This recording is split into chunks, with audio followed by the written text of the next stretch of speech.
In over 175 countries and all the ships at sea, you can hear us on the American Forces Radio Network. Shout out to the brave men and women of our United States Armed Forces for what you do, what you've done for us.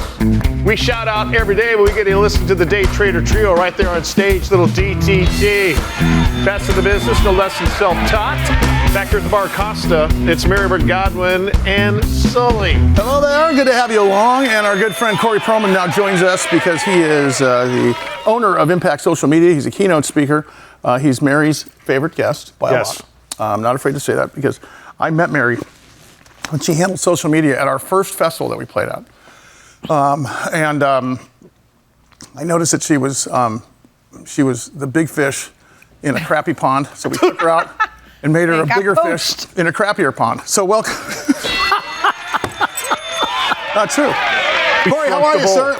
I'm great. Great to see you guys. Thank you, Mary. Did I see the word newsjacking on your notes today? Newsjacking, how smart businesses steal the spotlight. I like that. What is that? Talk about that. Yeah, it's a term that a friend of mine many years, I think, coined. His name is David Meerman Scott. Give him credit. And it just means watching the news and jumping on a headline that makes sense for your business. If you think in terms of live and local, okay, that's what radio stations and TV stations do in every major market in the country to serve up to the local population. They want to give the hottest stuff, but they want to give it a local angle. If you're thinking in terms of a national sort of story, it's easy to make it local just by comparing it to something happening at local. How do you do that, though, with a worldwide, internet-wide, ether-wide audience of social media in terms of making yourself relevant and as you say, newsjacking to help business? Well, my short answer would be AI. I think AI can be used in this way a great deal. You can give it, something going on in the world and then ask it to help you localize it if you're a local business. The example I wanted to share with you guys was one that recently happened with the space shuttle launch Artemis. And if you guys remember, a Nutella bottle came across the screen and Huge. Nutella jumped on it. Yeah. Yeah, and they really did a great job of using that in every opportunity they possibly could. And if their team wasn't aware enough, they could have missed a great opportunity. Wait, excuse me. I remember this thing, and I heard it was a hoax, and I saw it land in San Diego somewhere. Oh, no, it happened. It happened. But what flew across the screen? I missed that. A jar of Nutella when they were weightless, and it just went, oh, hey, look, because everything else is kind of floating around in the capsule. And couldn't have a Sullivan sticker, could they? What the? They jumped on it. Corey, it seems like, because I know, there's teams, social media teams, like you were mentioning, and back in the day, I would say 10 years ago, before AI, there was people, I used to do this, monitoring Twitter before it was X, or, monitoring Instagram to have keywords that pop up that relate to your industry so that you could jump on something that made sense with your brand. But now can people use AI to set up, like a Google alert or something when a certain word comes up that would make sense with your brand to hop on it? Or how are people, you can't be watching it 24 hours a day. Yeah, I still think actually Google Alerts are a great thing to do for small businesses to stay on top of it. I'm not sure AI, you could probably set up some type of AI bot to email you when certain things pop up, but Google Alerts are still very relevant. And you want to be very careful, Mary. I want to just make sure that people hear me with a grain of salt here. Don't do things that are too polarizing. Politics, if there was a tragedy, that is the opposite of when you want to newsjack. This is more fun things that are easy for you all to jump on board of, and that's we're not hopping on the Strait of Hormuz story. Correct. Right? But I like your example here, this example about the Oreo cookie during the Super Bowl. Genius. Talk to us about that.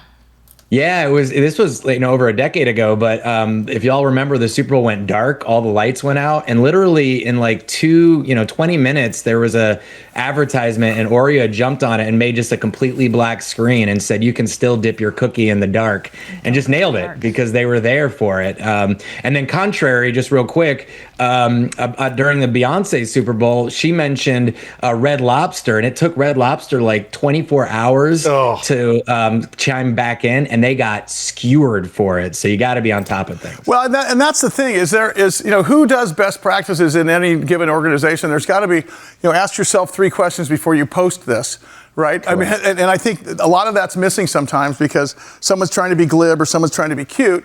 and then suddenly it goes horribly wrong. Now, if you're talking about newsjacking, or you're talking about events that let's go way back. What about the wardrobe mishap back in the Super Bowl 15 years ago? Janet Jackson. That could go either way, man. I mean, absolutely. Victoria's Secret could come out and do an ad about it, which would work, and then they're a tassel company. Wow. But it's even funnier when it's a brand that's not really related, but Wendy's comes up with something. I don't know. Right. Wendy's brand sticks out in my mind because they are excellent at their social media. A couple of these burger joints are pretty good about it. Well, and the poking fun at yourself thing works for companies because they've never done it before. The self-deprecation, not to the point where it's going to mar your brand. Look what Burger King did. I mean, they came out and said, listen, we killed the king. Why? Because we're listening to what you say. Yeah, he was creepy, let's face it. We thought he was creepy, so we took him away. Exactly. Yes. I mean, they're selling those king masks at Halloween stores now. I mean, what is next in your mind in terms, I mean, we haven't seen a lot of new social media platforms like we were, let's say 10 years ago. You see Vine pop up, or you'd see we went from MySpace to Facebook. I'm not seeing anything new come up these days, other than when they serve up perhaps music apps or dating apps. But as far as social media, and I keep on going back to Vine because Vine was when things came out of nowhere and became very popular. And I think it was then it died quick. It was eaten alive by Instagram. I think it was they bought it to own it. Anything on the horizon you're hearing about?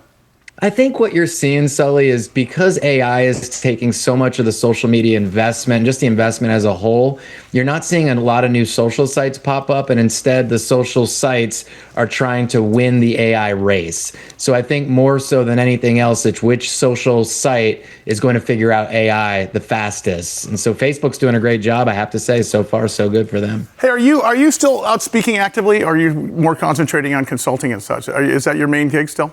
Oh yeah, I mean I do. I still got some smallish kids, but I'll be out in San Diego before the end of the year, so I'm going to come see you guys. We got to come in studio here, and we figure out a private event for Corey to come in here and teach some local. Hey, Corey, do you ever have to do crisis management? I mean, do you ever get calls in the middle of like, oh God, this got posted, what should we do other than take it down?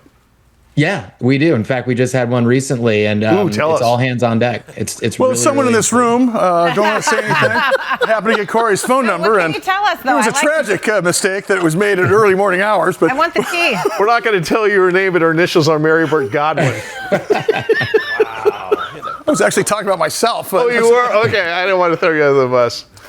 What's next for you, man? Are you having to forward this? Listen, the best part about being a negotiation keynote speaker, or a keynote speaker on the economy, or a keynote speaker on time management is my crap doesn't have to change ever.